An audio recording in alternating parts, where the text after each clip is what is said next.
여러분 안녕하십니까? 돈이 되는 이슈, 돈 버는 정보와 함께하는 경제 인사이트 정철진입니다. 지난 4일 취임한 이재명 대통령은 가장 먼저 경제 위기 대응을 위한 비상경제점검 TF 구성을 첫 번째 행정명령으로 지시를 했죠. 민생 회복과 경제 살리기를 최우선 과제로 삼겠다는 의지를 실행에 옮긴 건데요. 지난 1일 당일의 1차 회의에 이어서 오늘 오전 2차 회의가 열렸습니다. 자, 오늘 첫 번째 이슈, 이 바로 비상경제점검 TF의 자세한 내용, 기대 효과, 그리고 앞으로 이재명 정부의 경제정책 방향까지 자세하게 짚어보겠습니다. 자, 이재명 대통령은 대선 후보 시절 이 코리아 디스카운트를 해소하고 코스피 5천 시대를 열겠다라고 공언을 했었죠. 자, 실제로 새로운 정부가 들어서면서 국내 증시 훈풍이 불면서 연일 급등세를 이어가고 있습니다. 오늘 두 번째 이슈로 새로운 정부의 증시 부양 정책에 대해서 살펴보고요. 이 코스피 5천 시대에 대한 이야기까지도 함께 진단해 보겠습니다. 자, 경제 인사이트는 유튜브 경제 인사이트 채널을 통해서 실시간 시청이 가능합니다.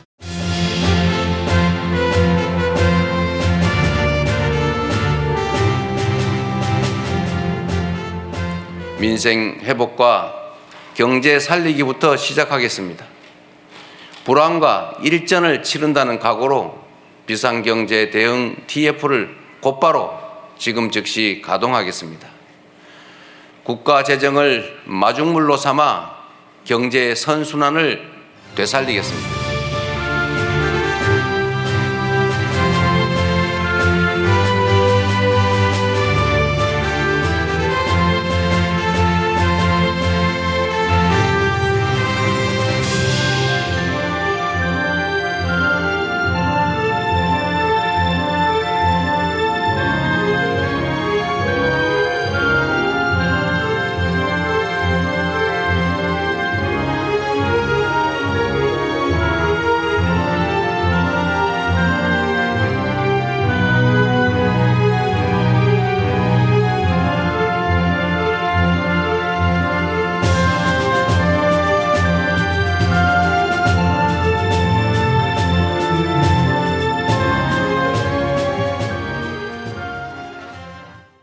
자, 이재명 정부 들어서자마자 가장 먼저 비상경제점검 TF를 시작했습니다. 이재명 대통령이 직접 비상경제점검 TF 수장을 맡아서 이끌어가고 있는데요. 자, 오늘 이 시간에는 비상경제점검 TF의 자세한 내용과 앞으로의 경제정책 방향, 그리고 한국 경제에 미치는 기대 효과까지 자세하게 이야기 나눠보겠습니다. 이인철 참좋은 경제연구소 소장 함께합니다. 안녕하십니까? 자, 우리 트럼프 대통령, 이 트럼프 정부 때도 1호 행정명령이 뭐냐, 저희가 또 집중적으로 다뤄봤습니다. 자, 이재명 정부, 이재명 대통령의 첫 번째 행정명령, 비상경제점검 태스크포스, TF 구성이었습니다.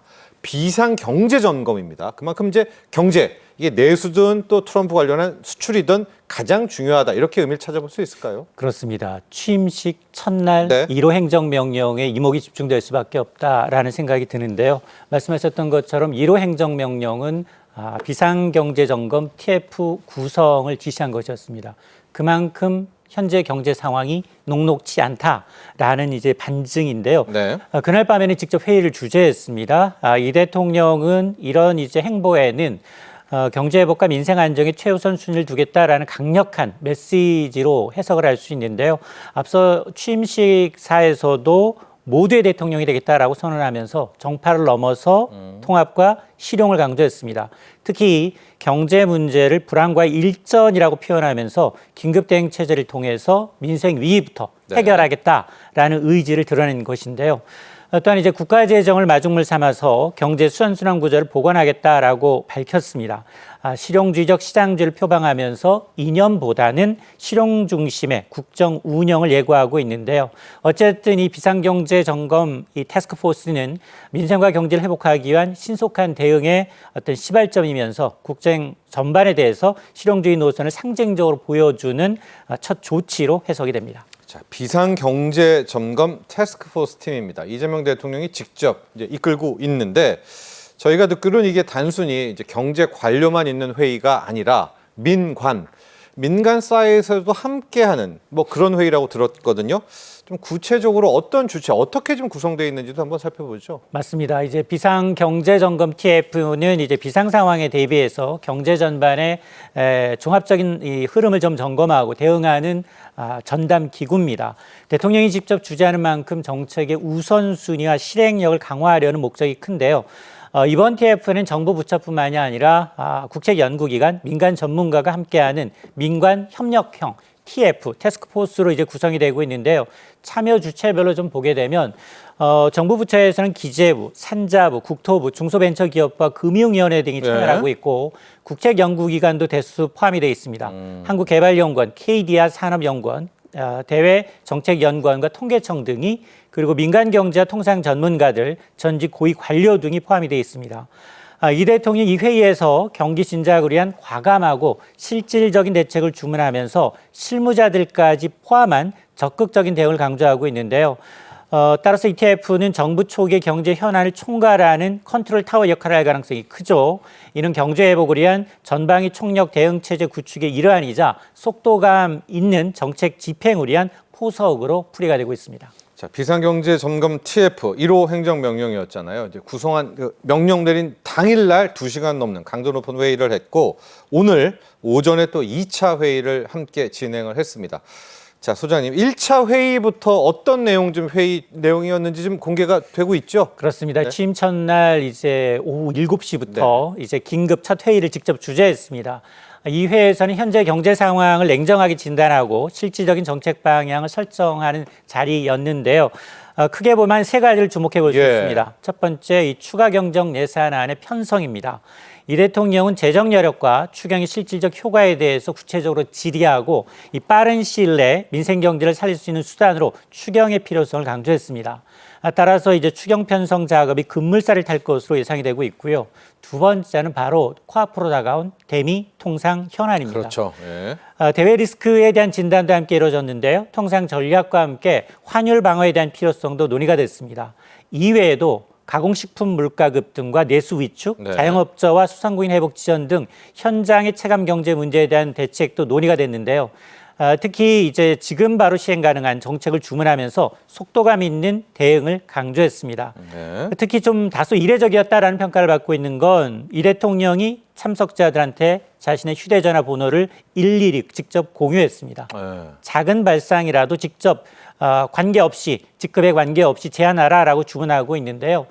이는 이제 수평적이고 유연한 국정 철학을 보여주는 상징적인 장면이었고 어쨌든 이번 회의를 통해서 단순한 경제 진단을 넘어서 이번 기구가 실질적 정책 집행을 위한 즉시 대응 체제의 어떤 시박점이고 민상경제 회복과 현장 중심의 대응이라는 대통령의 국정 철학이 뚜렷이 담긴 그런 자리였습니다. 네, 물가 부분도 굉장히 많이 신경을 썼다 이런 얘기들 나오고 있고요. 오늘 오전에는 바로 이 비상경제점검 TF팀의 2차 회의가 열렸습니다.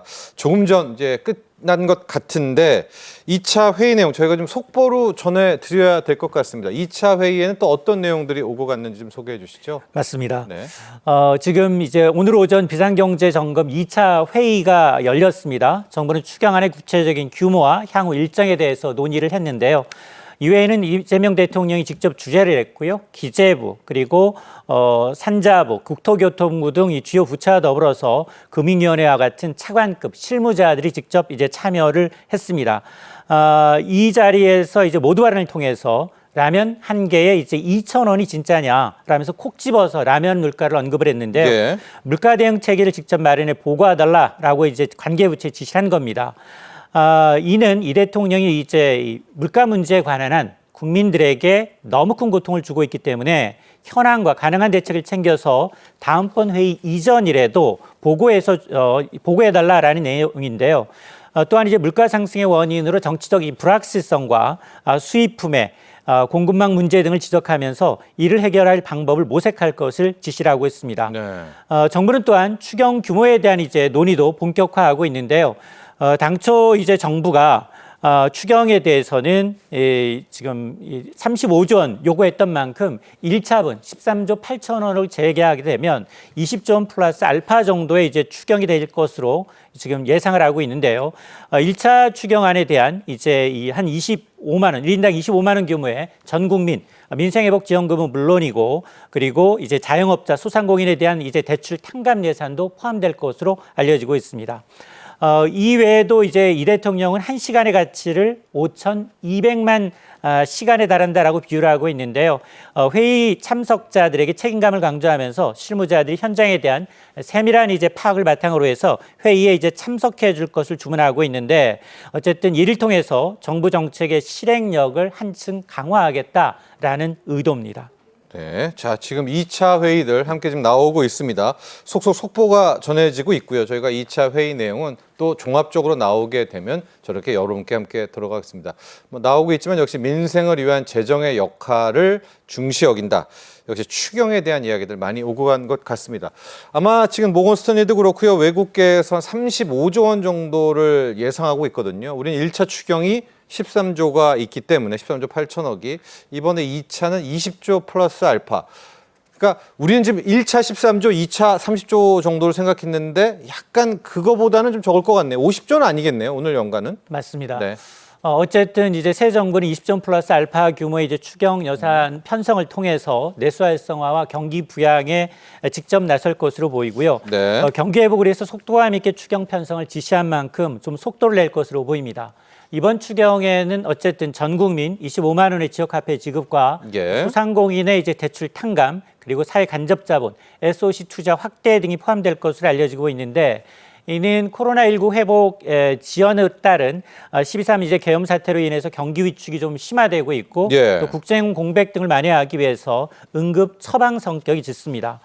여권에서는 민주당이 제안했던 35조 원 가운데 이미 확정된 14조 원을 제외하고 예. 20조 원에서 21조 원의 최소 재원이 필요하다라는 입장이고 대통령의 의지에 따라서 추가로 더 늘어날 가능성도 있습니다. 예. 이를 이유로 글로벌 투자은행들은 이러한 새 정부의 확장적 재정 정책이 올해 우리나라의 경제 성장률을 제로 0%대에서 1% 이상으로 끌어올릴 것으로 기대를 하고 있는데요.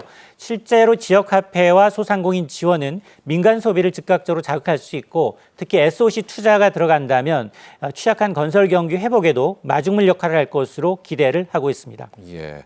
자, 20조 플러스 알파이긴 하나 방금도 우리 이인철 소장께서도 이야기를 했지만은 이재명 대통령의 의지에 따라서 그렇죠. 규모는 훨씬 더 커질 수가 있다는 점.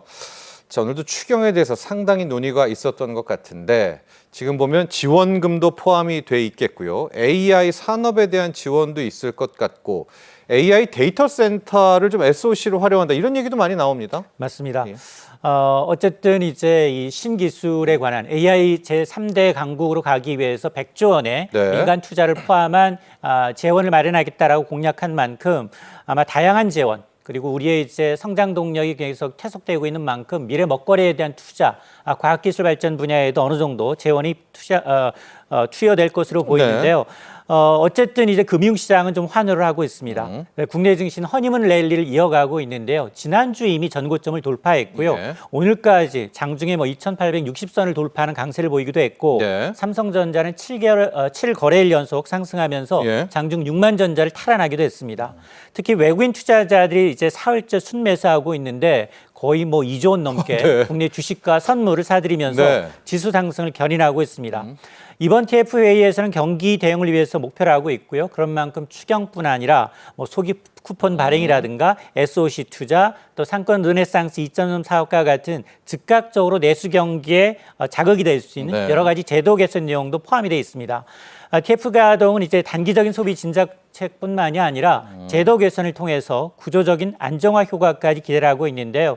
실제로 이제 글로벌 투자은행 가운데 골드만삭스 그리고 이제 바클레이 그리고 모건 스탠리의 경우에는 올해 우리나라의 성장률 전망치를 최대 1.1%대까지 예. 지금 상향 조정을 하고 있습니다. 1, 2차 추경이 전반적인 국내 GDP를 한 1.5% 수준까지 끌어올리고 또 중국 수출 회복 등으로 외국 요인과 맞물리게 된다면 0.5%포인트 이상 성장률 제고 효과가 가능하다라는 분석인데요. 다만 이제 국책연구기관 KDI 경우에는 추경에 따른 이제 재정 건전성의 악화를 좀 경고하고 있는데요. 재정 투입에 신중한 접근을 주문하고 있는데 어쨌든 향후 TF의 어떤 실질적인 성과는 정책이 어느 정도 빠르게 실행되느냐, 이 실행력과 그리고 민간 소비 회복 속도에 달려 있다라는 분석입니다. 자, 이번 추경 아마 핵심 목표가 즉시 효과입니다. 즉시 효과형 정책이기 때문에 주식시장이 굉장히 먼저, 왜냐하면 주식시장은 빠르지 않습니까? 이제 환호하지 않나 이렇게 또 예측도 전망도 해볼 수가 있을 것 같은데, 자, 이렇게 비상경제 TF 저희가 회의에 대한 내용들 정리하고 있는 가운데요. 지난 6일이었습니다. 이재명 대통령과 트럼프 대통령이 첫 번째 정상통화를 했다라고 합니다. 20분간 이어졌는데 어떤 대화가 오고 갔는지 좀 알 수 있을까요? 그렇습니다. 사실은 이제 한미 정상 간 통화가 늦어지면서 일부 우려도 좀 있었는데요. 지난 6일이었습니다. 이재명 대통령과 트럼프 대통령이 약 20분 정도 이제 첫 정상 통화가 이루어졌습니다. 네. 두 정상은 한미 동맹 강화와 양국 간 관세 문제 해결을 중심으로 중요한 논의를 이어 나갔는데요. 우선 트럼프 대통령은 이 대통령의 대선 승리를 축하하면서 이 대통령의 리더십을 높이 평가했습니다. 이에 대해서 이 대통령은 한미 동맹이 대한민국 외교의 근간이라면서 동맹의 중요성을 강조했고요. 그러면서 이제 두 정상은 양국 간 관세 문제를 해결하기 위해서 조속한 합의를 할 것임을 약속을 했습니다. 관세 협상은 경제적인 주요 과제로 이번 통화에서 합의 노력을 재차 확인한 셈인데요. 이외에도 이제 방미 초청과 이제 골프 약속까지 이어졌는데요. 네. 트럼프 대통령은 이 대통령에게 빠른 시일 내에 미국을 방문할 것을 요청을 했고, 그리고 양국 간 협력을 강화하기 위한 만남을 희망한다라고 밝혔습니다. 또한 이제 두 정상은 골프 실력을 서로 자랑하면서 동맹을 위한 라운딩도 약속하는 등 친밀한 관계를 드러냈는데요. 이번 첫 통화는 한미 동맹의 재확인과 함께 관세 문제 해결을 위한 실질적 의지를 다졌다라는 점에서 중요하고요. 또한 두 정상은 이제 경제협력 강화를 위한 조속한 합의를 다짐하면서 외교적 친밀감도 적극적으로 표현을 했습니다. 자, 이런 가운데요. 오는 15일입니다. 캐나다에서는 G7 정상회의가 열리게 되는데, 여러분 잘 알다시피 우리나라가 G7은 아니죠. 그런데 이번에 초청을 받았습니다. 이렇게 되니까 이재명 대통령 이 캐나다의 G7 정상회의에 가게 되면서 첫 번째 정상 외교 데뷔전을 치르게 됐습니다. 자, 이 G7 정상회의 전격 참석을 하게 되면서 굉장히 트럼프 대통령과의 만남, 관세 협상 급물살을 탈 수 있겠습니다. 맞습니다. 이번 G7 회의에서는 트럼프 대통령과의 첫 대면 한미 정상회담이 열릴 가능성이 커졌습니다. 또한 이제 미국 이외의 G7 회원국 간 그리고 초청국 간 정상들과의 회담도 상당히 중요합니다. 이들 상당수 국가가 지금 미국과 통상 협상 중에 있습니다. 각국의 전략을 파악하고 공동 대응을 모색할 수 있는 기회가 될 것으로 예상이 되고 있는데요.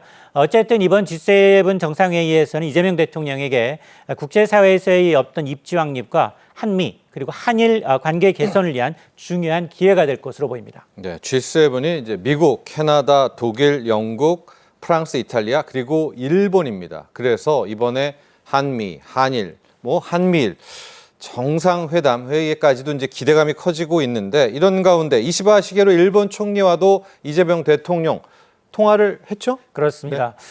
이 대통령이 이제 취임 이후 두 번째 해외 정상과의 통화로 이시바 시게루 일본 총리와 오늘 약 25분간의 전화 통화를 진행했습니다. 이는 이제 한일 관계에 대한 첫 외교적 교류로 주목을 받고 있는데요. 이시바 총리의 통화에서는 한미일 협력을 활성화하겠다라는 의지를 밝혔고요. 또 셔틀 외교 재개의 중요성도 강조한 것으로 전해지고 있습니다. 또한 이제 이 대통령의 당선과 취임을 축하했고요. 한일 정상회담을 조속히 추진하자라는 입장을 전한 것으로 드러나고 있는데, 특히 올해가 한일 외교 정상화 60주년임을 언급하면서 이를 계기로 양국 협력 관계를 강화하자라고 제안을 한 것으로 드러나고 있는데요.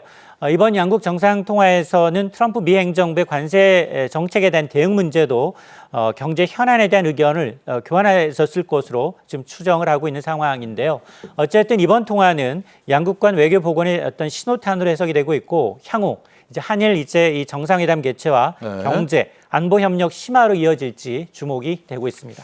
자, 지금 이 G7 회의입니다. 캐나다 여기에서 가면 이제 한미, 한일, 한미일 우리가 모르지만은 더 발빠르게 진행이 될 수도 있단 말입니다. 물론 이제 짧은 시간이기 때문에 관세 협상 이런 거는 다 진행이 안 될 수는 있어도 요즘에 이 방위비, 국방에 대한 이야기는 굉장히 많이 나오지 않습니까? 이 정도의 논의는 좀 될 수도 있을 것 같다는 생각이 듭니다만. 맞습니다. 일본도 있으니까요. 맞습니다. 네. 지금 우리는 이제 관세, 무역 장벽뿐 아니라 비관세 장벽, 여기다 방위비라는 별도의 논의를 이어가고 그렇죠. 있는 상황인데요. 이재명 대통령이 G7 정상회담에서 트럼프 미국 대통령과의 관세 협상과 또 주한미군 방위비 분담금 문제를 본격적으로 또 타진할 가능성이 높아 보이는데요. 이를 위해서는 효과적인 이 전략적 준비와 대응이 좀 필요한 상황입니다. 우선 관세 협상은 트럼프 대통령은 한미 무역 불균형 문제를 계속해서 강조하고 있습니다. 네. 이를 해결하기 위해서 관세 협상은 중요한 의조가 될 수밖에 없는 상황인데요. 이미 이제 한미 양국은 상호 관세 유예와 관련해서 일정 부분 합의를 보고 7월 패키지 합의를 이제 D-Day로 해서 가시적인 성과를 얻기 위해서 실무 협상을 지금 벌이고 있는 상황입니다. 예. 따라서 이제 새 정부는 한국의 강점인 미국이 지금 요청하고 있는 조선업이라든가 원전이라든가 이런 산업 분야를 내세워서 유연하게 협상을 이제 이끌어내는 게 중요한데요. 트럼프 대통령이 관세 협상과 방위비 문제를 또 이제 급하다 보니 그동안은 이제 투스테로 갔지만 이걸 또 일괄 패키지로 묶어서 논의할 가능성도 배제할 수는 없는 상황입니다. 예. 두 번째는 이제 주한미군 방위비 역할과 조정인데요. 트럼프 대통령이 이 방위비 분담금 증액을 지속적으로 요구해왔고 이를 통해서 주한미군의 역할을 좀 확대하거나 재배치하는 문제까지 거론하고 있는 상황입니다. 특히 이제 북한뿐만 아니라 중국과 대만 등 아시아 태평양 지역의 군사적 어떤 위협에 대응하는 차원에서 방위비 문제를 폭넓게 이제 압박할 가능성이 큰데요. 어쨌든 우리는 이제 한미 동맹을 강조하면서 함께할 수밖에 없는 이제 파트너라는 이미지를 좀 심어줘야 하는데요.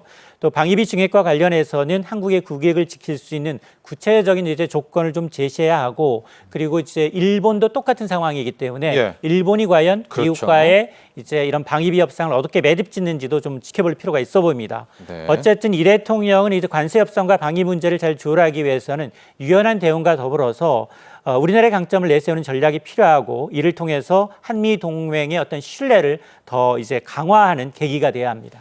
자, 이제 정리해 보도록 하겠습니다. 다시 우리 처음 이야기 비상경제점검 TF팀 이제 이야기를 해야 될 것 같은데 지금 보니까 이재명 대통령이 이게 어떤 단발성 회의라든가 일시적인 그런 행사는 아닌 것 같습니다. 상당히 오랜 기간 이 비상경제점검 TF를 이끌어갈 것으로 보이거든요. 지금 발등에 불이 떨어진 게 많이 있기 때문에 앞으로 굉장히 중요한 회의, 중요한 어떤 하나의 자리로 좀 자리매김할 것 같습니다. 그렇죠? 맞습니다. 취임 후 이제 일주일도 되지 않아서 네, 두 차례 벌써. 비상점검 이제 이 TFT의 회의를 직접 주재했습니다.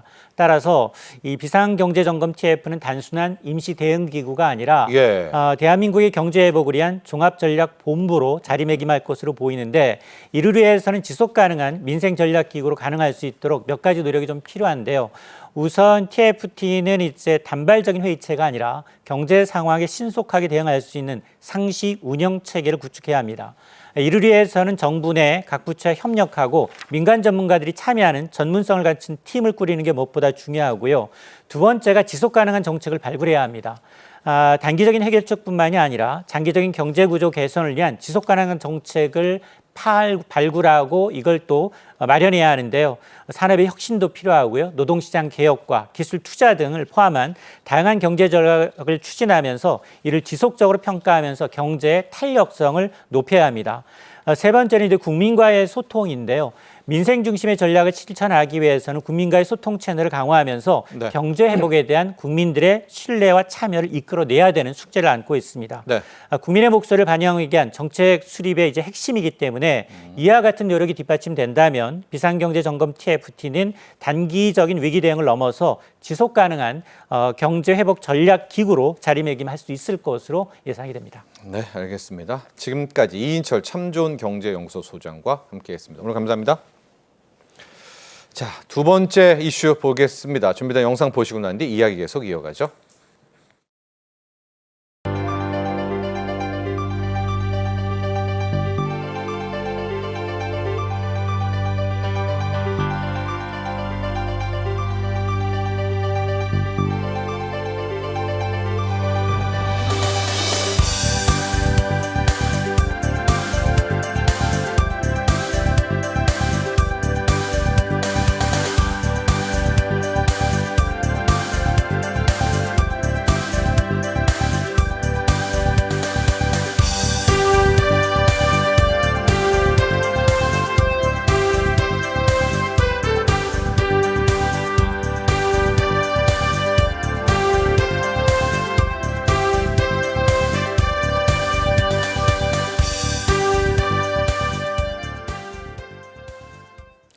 이재명 정부가 들어서면서 이 국내 증시, K 증시 부양 기대감이 아주 높아지고 있습니다. 특히 코스피 5천 시대를 열겠다는 이재명 대통령의 공약은 국내 증시의 최대 화두로 떠오르고 있는데요.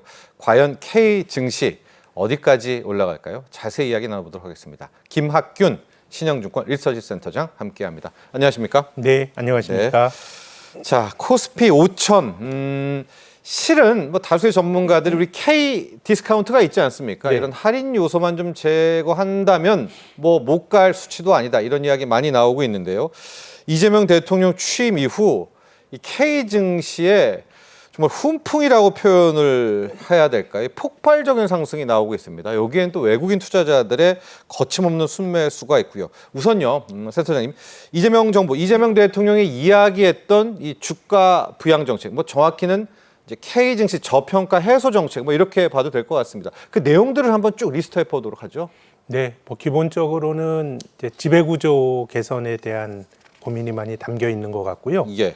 뭐 우리가 이웃 일본 증시가 한 10여 년 동안 지배구조 개혁을 하면서 주가가 좋았거든요. 예. 그래서 이제 뭐 상법 개정을 비롯한 어떤 지배구조 개선이 가장 핵심인 것 같고, 뭐 한국이 뭐 미국과 비교하긴 그렇습니다만은 이웃 대만이나 뭐 일본 정도의 밸류에이션을 받아도 뭐 주가 지수가 5,500, 6,000은 뭐 너무 좀 단순한 비교지만, 네. 그래서 핵심은 제 생각에는 뭐 공정거래 질서 확립 이런 것도 있지만은 크게 보면 상법 개정으로 대표가 되는 지배구조 개선에 대한 기대가 지금 뭐 주가에 투영이 되고 있는 것 같습니다. 예, 좀 나오고 있지만 가장 중요한 것은 지배구조 개선이다. 지배구조 투명성, 뭐 같은 말이기도 하고요.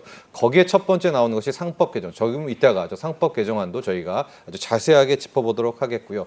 좀 보면 밸류업에 나왔던 이야기들도 굉장히 많이 이번에 좀 반복이 되고 있습니다. 그렇죠? 네, 전 정부에. 네. 그때 보면 자사주 소각에 대한 이야기 있는데 일단은 이번 발의된 상법 개정에는 자사주 소각, 뭐 의무화 내용은 일단은 상법 개정에는 포함이 안 되고는 있지만 그래도 이 자사주 소각 문제는 따로 또 정책적으로 다룰 가능성이 있거든요. 네.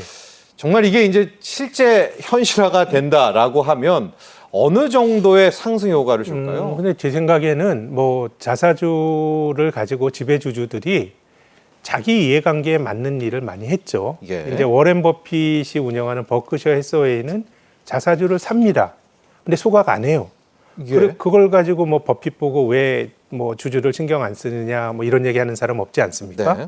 애플은 자사주 많이 사지만 사는 즉시 소각을 하고. 태워버리죠. 그래서 핵심은 네. 제 생각에는 지배주주들이 이제 주주들을 좀 신경 쓰고 사실 상장된 회사라고 하는 거는 본질적으로 주주들에게 손을 벌려서 사업 자금을 받은 거잖아요. 그렇죠. 이걸 공짜로 생각하지 말고 주주들 신경도 좀 쓰고 뭐 이게 핵심인 것 같고요. 그래서 제 생각에는 뭐 자사주 소각을 하게 되면 당연히 뭐 주가에는 주당 가치를 개선하는 효과가 뭐 있고요. 예. 그리고 기본적으로 자사주를 갖고 있는 회사들은 그 어떤 계획을 주주들에게 진솔하게 좀 알리는 게 핵심인 것 같고 이 자사주 어떻게 하겠다. 네, 예. 거기에 대한 계획이 있어야 되는 거잖아요. 예. 회사 돈을 가지고 산 거니까요. 그렇기 때문에 전체적으로 뭐 상법 개정을 비롯한 뭐 자사주 소각 이런 논의의 근간에는 상장 회사면 주주를 신경 써라라는 거고요. 그래서 이제 일본이 지배구조 개혁을 한 10년 정도 했다고 말씀드렸는데 주주들의 요구가 너무 드세니까 상장 폐지하는 회사들이 많아요. 꽤 있어요. 10년간 기간 동안요. 그럼요. 네. 예를 들어서 뭐 우리가 상장 폐지는 뭐 재무적으로 그 상황이 나빠져서 상장 폐지되는 게 우리 상식인데 예. 그거 안 맞는 거죠. 예를 들어서 도쿄에 가면 긴자6라고 하는 큰 쇼핑타운이 있거든요. 예, 예. 거기 그 컨비니언스 컬처 클럽이라고 하는 일본 상장사가 그거 운영하는데 이 상장사는 그 빌딩을 되게 쇼핑몰을 고상하게 운영하고 싶어 해요. 그래서 뭐 츠타야라든가 서점도 넣고. 예. 근데 주주들 입장에서는 상장된 회사인데 왜 거기 서점 넣니? 더 수익성이 높은 거를 넣으라고 할 수 있는 거잖아요. 예, 예. 그럼 이제 그 회사는 나의 철학과 상장사가 안 맞는다라고 생각하는 거죠. 그럼 증시 떠나야죠. 떠나는 예. 거죠. 전 그런 옵션도 있다고 봐요. 떠날 때도 당연히 주주들에게 돈을 받았기 때문에 다 공개 매수를 하고 공개면서 해야죠. 주주들에게 충분한 대가를 주면서 해야 되는 거기 때문에 제 생각에는 이제 뭐 자사주 소각이나 이런 게 정답이 있는 건 아닌데 네. 핵심은 주주들 신경 쓰고 기업이 하는 행동에 대해서는 주주들에게 충분히 소명해야 된다라고 하는 게 지배구조 개혁의 저는 정신이라고 봅니다. 그렇습니다. 지금 자사주 소각과 관련해서 이제 여러 가지 명칭이 있습니다. 처음에는 의무 소각이라고 했다가 자사주의 원칙적인 네, 소각. 네. 근데 지금 더 정확히는 우리 김학겸 센터장은 자사주에 대한 명확한 계획 공개. 계획이 예. 있어야죠. 그게 이제 네. 가장 더 중요하다라는 부분들. 아마도 이 자사주에 대한 정책은 따로따로 계속해서 나오지 않을까 이제 예상을 하고요. 가장 중요한 상법 개정안에 대한 이야기를 하도록 하겠습니다. 네. 우리 김학균 센터장께서도 계속해서 이번에 이재명 대통령 주가 부양의 핵심 지배구조 투명성, 네. 지배구조 개선, 또 기업의 투명성 이야기를 하고 있습니다. 상법 개정. 이게 어떻게 바뀐다는 거고 이게 어떻길래 지금 주가를 이렇게 띄우고 외국인 투자자가 들어오는지 여기까지도 한번 좀 설명을 네. 해주셔야 될 것 같아요. 지금 상법에서 이제 이사라는 게 있죠. 네, 사실 이사회. 이제 이사회. 네. 이사회라고 하는 게 그게 어떤 역할을 하느냐인데 실은 이사회는 주주총회에서 뽑습니다. 내가 어떤 회사의 주식을 산다 그래서 그 회사의 경영에 참여하는 거 아니죠. 그렇죠. 경영을 하는 전문가들이 따로 있어요. 우리가 네. 주주가 된다 그래서 그 기업을 운영하는 사람보다 더 잘알기 어렵거든요. 그러면 이제 전문가들이 기업 경영을 하는데 운영을 하는데 기업의 주인은 주식을 가진 주주들이니까 예. 이사회라고 하는 거는 이사회가 꼭 경영자가 아니에요. 예. 결국은 경영자와 주주들을 매개하거나 혹은 경영자가 하는 걸 주주들의 이해관계에 맞게 하는 게 이사회죠. 네. 그래서 지금 우리나라 상법에는 이사가 어떤 걸 하면 됐냐 하면 회사에 충실할 의무가 주어졌어요. 네. 근데 이제 지금은 회사와 주주들의 비례적 이익 혹은 주주들의 이익에 충실할 의무, 주주 이익이 들어가는 거예요. 네. 사실 회사 이익이라 그러면 이게 뭐가 맞는지 사실은 되게 명확지는 않은데요. 예. 그래서 어떻게 보면 이사회가 주주를 대변하고 이런 역할을 하라고 하는 거고요. 저게 이제 첫 번째 나오는 거네요. 이사의 그렇습니다. 충실 의무 대상을 제 주주로 생각에는 확대한다. 뭐 여러 가지가 감사위원, 예. 분리선출, 집중투표제 다 있지만 가장 상위의 개념은 이제 주주들을 그 대변해야 된다라는 예. 거예요. 그래서 저는 우리나라 대기업들이 이제 인수합병을 했죠. 네. 근데 인수합병을 했는데 결과적으로 보면 그 인수합병이 잘 된 데도 있어요. 잘 된 네, 데도 예. 있어요. 근데 이제 우리가 인수합병을 할 때 그 어떤 합병 비율이 대체적으로 오너라고 불리우는 이런 그 지배주주들에게 유리하게 되는 경우들이 참 많았거든요. 네. 그럼 두 회사가 합병을 해요. 근데 우리나라가 그 미국처럼 지주회사만 상장되고 자회사가 상장이 만약에 안 된다 그러면 네. 자회사 간에 무슨 일이 벌어져도 사실 상관이 없어요. 지주회사, 투자자는 지주회사 지분만 가지고 있으면 되는데. 근데 우리나라가 여러 가지 합병 과정에서 희한하게 지배주주들에게 유리하게 합병 비율이나 이런 것들이 결정되는 경우들이 되게 많았고. 오너. 예, 오너. 예. 그래서 그러면은 합병하는 회사에서 그러면 불리한 합병 비율을 받은 회사의 이사회는 네. 그거는 뭐 하는 이사회냐는 거예요. 자기들의 주주를 옹호해야 되는 거거든요. 그래서 저는 기본적으로 지배구조 개선이라고 하는 건 핵심은 주주들 신경 쓰고 상장회사는 네. 그렇지 않으면 상장 안 하면 돼요. 이건 상장했기 때문에 지는 책무예요. 네. 상장회사 우리가 영어로 고 퍼블릭이라고 하거든요. 네. 이제 퍼블릭이 됐기 때문에 두루두루 신경을 쓰라고 하는 거기 때문에 특히 이사들이 주주들을 신경 써야 되는 여러 가지 책무들이 주어지는 게 네. 가장 핵심적인 변화입니다. 자, 상법 개정안 이미 발의가 됐고요. 저희가 앞서 표를 또 여러분에게 보여드렸었는데요. 이 밖에 뭐 감사를 제대로 뽑는 3% 룰도 있고요. 집중 투표제를 통해 가지고 앞으로 이 주총회에서도 작은 이 소액주주의 목소리도 내는 이제 여러 가지가 있는데 더욱 눈에 들어오는 것이 저기 위에서부터 4개를 보시면 공포 즉시 시행입니다. 아마 이제 발의가 됐고 본회의 가면 이재명 대통령이 뭐 지난번처럼 거부권은 하지 않을 것 같고요. 그러면 빠르면 6월 둘째 주부터 바로 상법 개정안이 시행이 돼버리는 거 아니겠습니까? 네. 지금 재계에서는 막 지금 발등에 불 떨어졌다. 우려의 목소리도 표명을 하고 있는데 뭐 보완이 있을까요? 아니면 지금 이제 재계에서는 또 어떤 입장인지도 한번 들려주시죠. 저는 뭐 세상에 네. 100% 선, 100% 악, 우리가 살아가는 제도는 그런 건 없다고 생각해요. 네. 그러니까 우리가 어떻게 보면 오너의 중요성, 어떤 창의적인 어떤 기업 경영인의 중요성 이런 것도 사실 있는 거예요. 네. 주주들이 오너의 결정보다 결정을 잘한다고 하는 또 그런 보장은 없어요. 근데 이제 상법 개정안에 대해서 걱정하는 사람들 입장에서는 재계에서 예, 주주들이 너무 자주 바뀐다는 거예요. 한국의 개인 투자가들의 일년의 회전율이 300%라는 거 아니에요? 예. 주식을 샀다 팔았다 하니까 이 주주들은 기업의 장기적인 이익에 대해서 관심이 없을 수가 있고 그렇기 때문에 뭐 입에 달콤한 뭐 배당이나 요구하고 예. 당장 입에 달콤한 약을 그 사탕을 요구할 수 있기 때문에 장기적인 기업 가치 제고가 어려울 수 있다는 게 기업이 가진 걱정이고 예. 전 세계적으로 뭐 사이버 매매가 늘어나고 하면서 주식 회전율이 높아지면서 주식 보유 기간이 짧아지고 있다는 거는 저는 뭐 이런 것들 뭐 걱정할 수 있다고 봐요, 개념적으로는. 네네네. 자, 근데 우리나라가 말입니다. 미국 기업처럼 상장사들이 뭐 배당을 많이 하고 자사주를 사고 이러기는 어렵습니다. 한국 기업들은 투자 많이 해야 돼요. 우리나라 장치 산업 중심의 경제니까 반도체가 대표적이잖아요. 돈 벌면은 애플처럼 번 거보다 더 많이 주주들에게 돌려줄 수 없죠. 애플은 제조회사가 아니잖아요. 네. 그냥 마케팅이고 기획하는 회사고 제조는 그냥 다 아웃소싱을 주지 않습니까? 근데 한국의 삼성전자나 SK 하이닉스는 벌면 돈 쌓아놔야 돼요. 또 설비 투자해야 되니까. 네. 그렇기 때문에 한국의 주주 환원이 뭐 미국과 비교하는 거는 온당치 않아요. 그렇게 하기도 어렵고 네네. 그러다 정말 기업이 망할 수 있어요. 근데 동북아 나라들은 우리나라와 비슷하게 다 제조업 중심의 나라거든요. 그럼 우리 기업들이 벌어들인 당기 순이익에서 주주들에게 주주 환원, 이 배당으로 주는 배당이요? 배당 성향을 한번 볼까요? 이게 한 2007년부터 비교할 수 있는 데이터가 나오는데 작년까지 18년 동안에 대만보다 한국 상장사의 배당 성향이 높았던 적이 한 번도 없었어요. 2007년 이후에요. 예. 뭐 데이터가 2007년부터 나와서 그래요. 그 전에 모르고 그 전에도 높았을 것 같지는 않아요. 네. 일본보다 높았던 게 18년 중에 한 번. 언제였습니까? 그 2023년인가 그래요. 예. 중국보다 높았던 게 한 번. 그럼 아니, 같은 중국보다도 우리가 못했습니까? 그럼요. 그러면 같은 제조업 중심의 나라인데 예. 왜 일본과 대만 중국보다 심지어 못하다라 그러면 예. 이건 저는 부작용을 말하기에 앞서서 한국의 주식 투자자들이 뭐 봉입니까? 네. 거기에 대해서 소명을 해야 돼요. 저는 무조건 뭐 배당이 중요하다 아닙니다. 네. 우리가 최근에 삼성전자 투자하신 분들은 고생 많이 하셨고 하이닉스, SK 하이닉스 투자하시면 좋으셨죠. 네. 근데 최근 15년 동안 보면 배당 성향이나 배당은 삼성전자가 하이닉스보다 훨씬 더 모방 기업이었어요.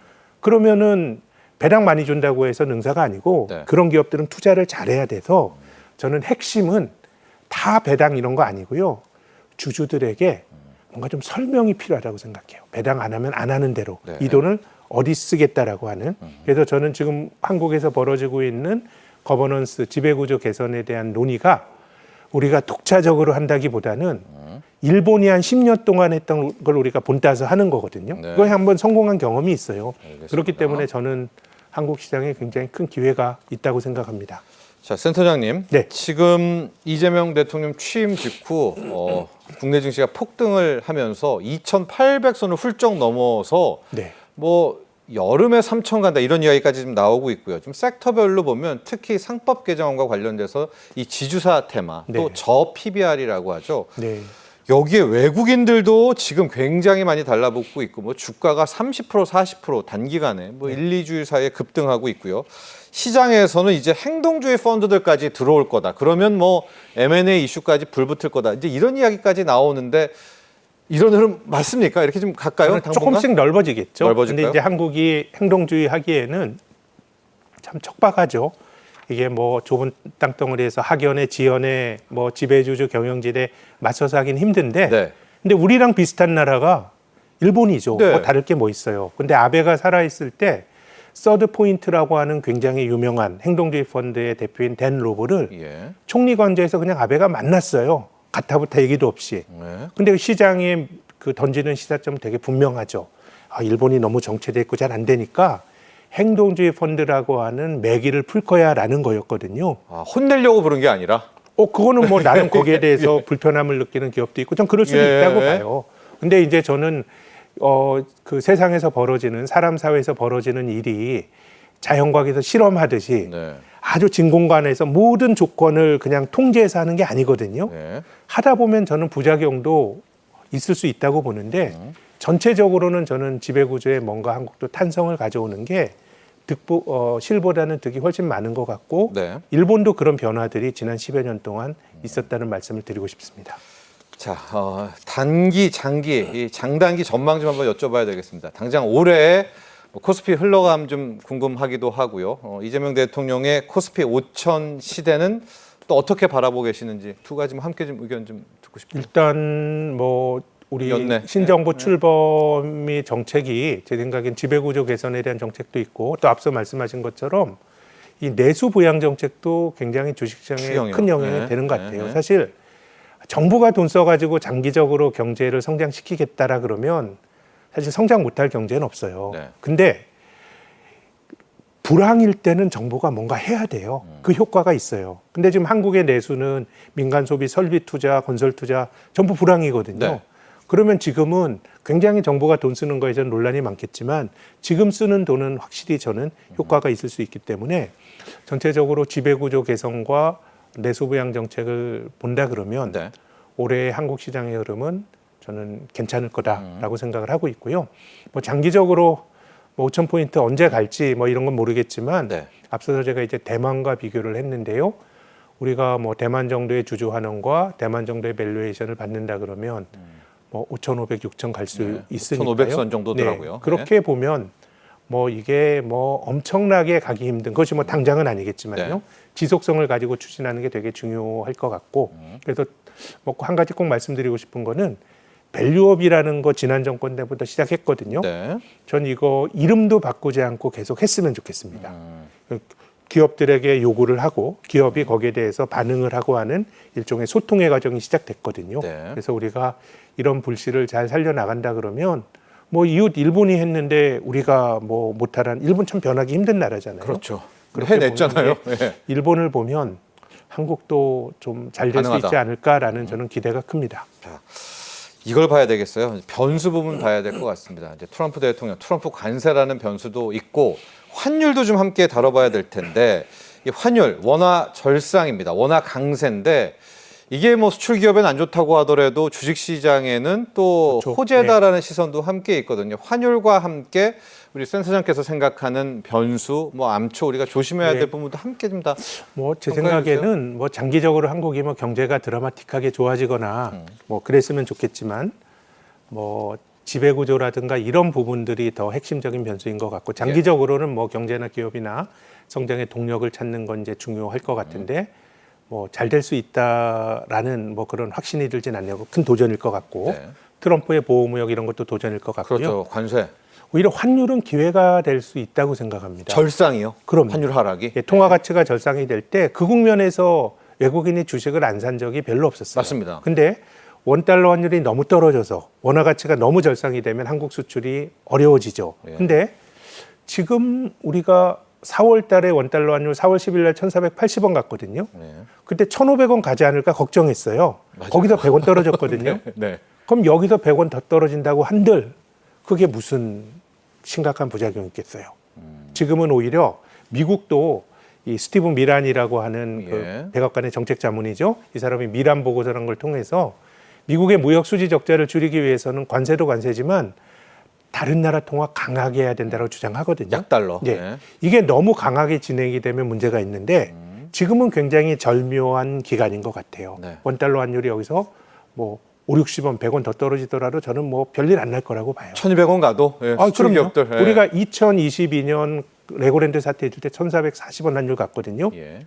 8개월의 환율이 1,220원 됐어요. 220원 떨어졌어요. 예. 우리가 1,200원대 환율이 언제인가 사실 기억도 잘 안 나실 수 있는데 네. 그렇게 움직일 수 있는 게 환율이고 그 국면에서 외국인 투자가들이 주식을 16조 원 정도 샀거든요. 네. 그래서 원달러 환율이 여기서 많이 떨어지게 되면 거기서부터 걱정이 될 것 같은데 지금 1,300, 560원대 환율이라 그러면 오히려 환이 제 생각에는 주가를 밀어올리는 외국인들의 매수를 불러오는 또 중요한 또 동력이 될 수도 있다고 생각합니다. 자, 마무리 짓도록 하겠습니다. 코스피 5천 시대 이렇게 이야기를 하면 참 갈 길이 먼 것 같지만 한국 증시 저평가 해소 이렇게만 바라보면 그러니까 원래 우리의 가치만 제대로만 받는다고 하면 글쎄요. PER, PBR 기준만 해도 또 5천이 먼 뭐 수치는 아니란 말입니다. 지금부터 정부 또 우리 기업들, 우리 개인 투자자들까지 어떻게 좀 한마음 한뜻으로 가야 될까요? 저는 우리가 장기주의를 좀 견지했으면 좋겠어요. 아까 제가 삼성전자와 하이닉스 말씀드렸는데 네. 꼭 뭐 당장 손해 지는 배당이나 당장 자사주 매입이나 주주들이 바보가 아니면 꼭 그런 거 아니거든요. 기업이 잘 될 수 있는 것들을 생각해야 되는데 네. 저는 기업이 가장 중요하다고 봐요. 상장사들이. 예. 예, 이제 주주들에게 지원을 받은 상장사 이 돈이 공짜가 아니고 조금만 주주들을 신경 쓰는 그런 정책을 하는 게 좋고 전 이걸 피해가기 어렵다고 봅니다. 지금 이거는 민주당 정권이 출범해서 하는 것도 있지만 예. 2019년에 한국에서 주식 투자하는 사람 600만 명이었어요. 지금 1,400만 명입니다. 예. 그렇게 보면 이거는 소액주주 중심으로 정치가 돌아가고 소액주주의 그렇죠. 이해관계를 신경 안 쓸 수가 없게 되는 거거든요. 예. 그렇기 때문에 저는 상장사들이 지금 나타나고 있는 변화가 일시적으로 지나가는 바람이라고 생각하시면 절대로 안 될 것 같고 네. 형편 닿는 대로 저는 전향적으로 주주들과 소통할 수 있는 방법을 찾는 게 중요하고 다시 한번 강조합니다마는 배당이나 자사주 매입이 다가 아니에요. 네. 예. 알겠습니다. 자, 오너분들 또 현재 기업의 경영진들 지금 불고 있는 바람이 일시적인 것은 아니라는 거, 예, 그걸 좀 기억했으면 한다. 또 이런 조언 주셨습니다. 자, 지금까지 김학균 신영증권 리서치센터장과 함께했습니다. 오늘 감사합니다. 감사합니다. 자, 여러분 경제인사이트 오늘 준비한 소식은 여기까지입니다. 골드만삭스가 지난달 16일 보고서에서 올해 한국의 실질 GDP 성장률 전망치를 0.7%에서 1.1%로 0.4%포인트 상향 조정했습니다.